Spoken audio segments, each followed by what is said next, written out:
I called out to warn you. Before you ran away. And then of course I ran away. Yes. Because there was a tractor coming through the tent. Hello and welcome to the Waterstones podcast. I'm Will Rycroft, and after everything 2020 has thrown at us, we thought you deserved a little treat to round the year off. So here's a bonus episode of the podcast in which we get to speak to two stars of the hugely popular TV series Outlander, actors Sam Heughan and Graham McTavish. If you're not already one of the fan army, then Outlander is the adaptation of Diana Gabaldon's historical novel set in 18th century Scotland, in which Sam plays hero Jamie Fraser and Graham his uncle, Dougal Mackenzie. After working together in seasons 1 and 2, the two men set out on a road trip around Scotland to investigate its history and culture, whilst also imbibing a good sample of its famous whisky. So we sat down with a wee dram of our own to talk about the book that came out of this trip, Clanlands, Whisky, Warfare, and a Scottish adventure like no other. Sam, Graham, welcome to the Waterstones podcast. I should probably say, and I'm going to mispronounce this, Slanger. I say cheers to you. Thank you for joining us on this podcast. It's great to speak to you both. Pleasure. I have to say, every time we have mentioned yourselves, Clanlands, the book, Outlander, anything like that on our social media, it goes absolutely insane. There is huge love for you both out there. I've heard the fandom referred to as many things. Hooligans, I believe, is one phrase that's used for you in particular, I think, Sam. Is that right? I believe so, yeah. Started by my mother. No, that's not true. But yes, they are extremely enthusiastic fans and have been from pretty much day one of Outlander sort of launching. And to be honest, yeah, the book as well. You know, the book has been something that they've really looked forward to, and I think have wholeheartedly jumped in and got on board with us, which has been fantastic. You in the book you describe a few encounters actually with the fans, because they do sort of almost follow you around on your tour around Scotland. But yes. I want to sort of start off really talking about your friendship, because there is something very, very unique about it. Did you become firm friends quite early on in the filming of Outlander? Was that always the case, or was there a particular event that sort of brought you together? No, I would say we always got on really well. We got on really well right from the moment we did. I met for the role when I walked into the office. I took to Sam straight away. He's a very sort of engaging, sort of open person, and puts you at your ease and all the rest of it. And you just felt like this is a guy that would be on your side, and that has proven to be the case. And then you found out the opposite. Then the horrible truth. But it was all just a ruse. All a ruse to lull you into a false sense of security. But, yes. I mean, Graham, honestly, everyone, we had such a great cast on Outlander, and we still do. But I think that first season, we were all very much bonded together. There was a real core group of these Highlanders, and Graham was, kind of the ringleader. And that's where he got this nickname of Lady McTavish. But it's all in jest, and it's certainly a term of endearment.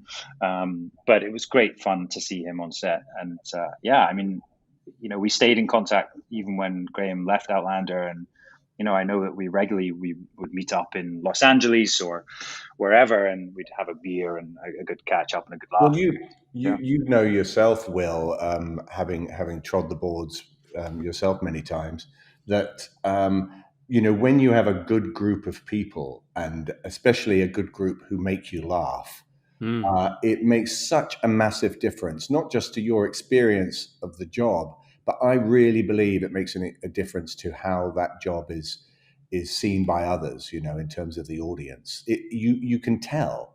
You can tell, even if you're playing a villain and somebody else is playing a good guy or whatever, you kind of just know that they get on. And I think the opposite is true as well. You can actually watch something and say to yourself, these people didn't like each other much. and I really believe that. You can feel it. You can definitely feel it on stage, and I think you can feel it on TV as well. Don't you think it's something to do about, that the audience kind of want to be part of it? They want to be having fun with you. And I think that's definitely the book, and I think even if you read the book, you'll see it. It is obviously our friendship, but there are other characters in there that kind of make up this ensemble. And I think, again, down to our crew and everyone, just really had a good time. And I think that should hopefully come across in the book and the TV show as well.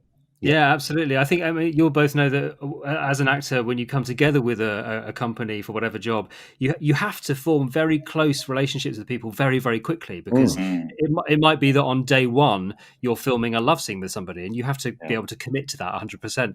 But then, of course, if you're doing a program for a long time, like Outlander, those relationships can become incredibly close, very enmeshed, and you're spending a lot of time with these people. So you have to kind of get on, don't you? And if you don't, it could cause real problems. I was just about to say, it's also about, I think, without sort of getting too sort of weird about the whole process of acting, but it's about being vulnerable as an actor.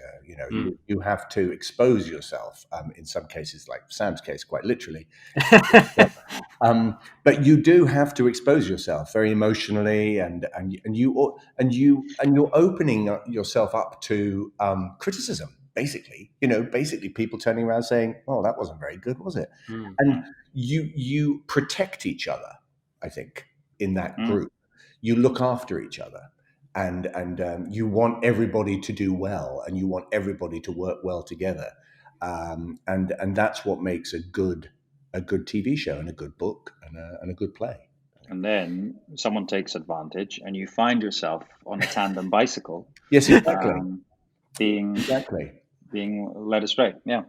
I think, through reading the book, I do get the sense, Sam, that obviously this was kind of your idea, your baby, and you were sort of producing this TV series that has become this book. And you do make Graham do all sorts of things. And I can see almost a little glint in your eye each time you try and put him in a different vehicle or sort of get him to do something else. But obviously, all done with a lot of fun. But you're traveling around Scotland, and it is about this sort of engaging with history. Of course, Outlander is very much about engaging with history, but I think there's a real difference between acting in a show which happens to be set in a particular period of history, but then what you actually do in this book, which is to look at what really happened, to travel to the sites. Did you found that it gave you a sort of an even better appreciation of the real history of that program in the book? Very much so. Very much so. I felt it was tremendously important, and it's the thing that's always interested me about any history, not just Scottish history, is actually going behind the sort of perceived view of something that happened in the past, and finding the multifaceted nature of history, and the way that clans, for instance, were completely enmeshed together. They were not these separate groups that only fought each other. Sometimes they intermarried, sometimes they fell out, sometimes they would form alliances, etc., and betray each other. It was really fascinating to meet some of the people as well, the clan chiefs that we encountered, who you couldn't make up. No. They were strangers than any fiction. And I think Outlander, gave us. I mean, Graham obviously has a great interest in Scottish history, and he had an idea for a TV show, many years ago. And I think it just sort of seemed fortuitous that we both had an idea, and it sort of came together. But I think Outlander, for me, I think, and for a great many viewers, the interest is in Scotland and in its history, and people wanted to know more about the Highlanders and the Highland way of life, and that's why I wanted to do something based on that. And I think, having access to all these sites and contacts, it was amazing. People were very open, weren't they, Graham? They we literally were welcomed in and shown, priceless artifacts, and just had great access to a large number of like historic sites, or various clan, seats of clans, or whatever. And it was amazing how people just opened up and really let us in. And as we said, some of the characters we met were really larger than life.